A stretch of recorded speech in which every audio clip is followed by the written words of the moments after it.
Jesus loved to tell stories, and people loved to hear them from him.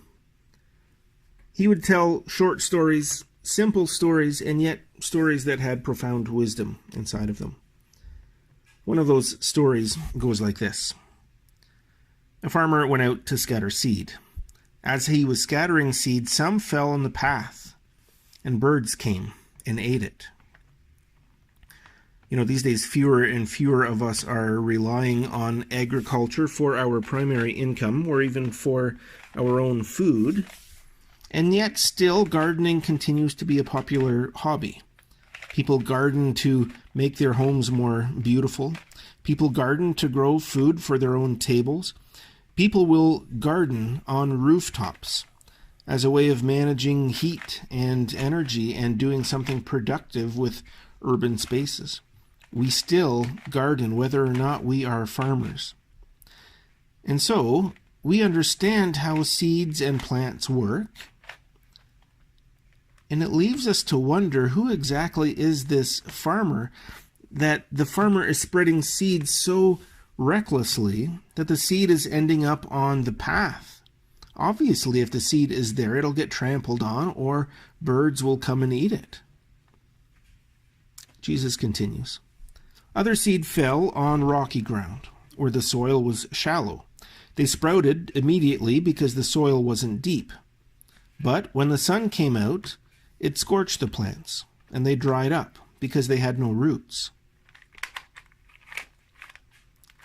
It's the farmer's job, the gardener's job, to be aware of where the good soil is and where the shallow soil is. So again, we're asking, why is this farmer throwing seed in places where it doesn't really stand a good chance to grow?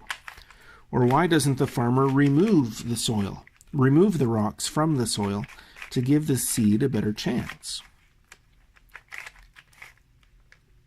And Jesus continues. Thirdly, he says, other seed fell among thorny plants.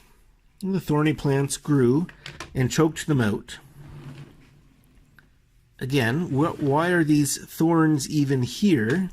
If the farmer knows the thorns are there, why does the seed land there? But if the farmer doesn't know, he should be paying attention to where the thorns are and at least pulling out the thorns before they can choke out the seed. Finally, Jesus says, other seed fell on good soil and bore fruit, and in one case a yield of 100 to 1, in another case a yield of 60 to 1, and in another case a yield of 30 to 1. So, at the surface, Jesus has simply listed 4 different places where seeds can land and what will happen if they do. It isn't terribly profound. It's fairly obvious to the people listening, but then Jesus tacks on one extra statement. Everyone who has ears should pay attention. So, looking over this story again, there's got to be a deeper meaning. Now, if you didn't get it, then don't feel bad. The people who were following Jesus as his students didn't necessarily get it. They asked for clarification, so he would explain to them. The seed is the good news. The seed is a nugget of truth that somebody needs to hear. And the first seed that lands on the path represents people who don't understand something, and before they can implement it, the evil one comes and takes that away from them.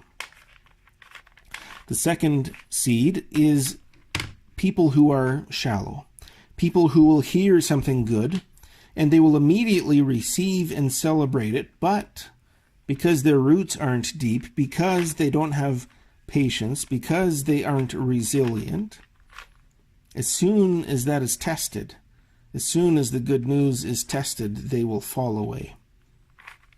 Third, there are people who will hear something good.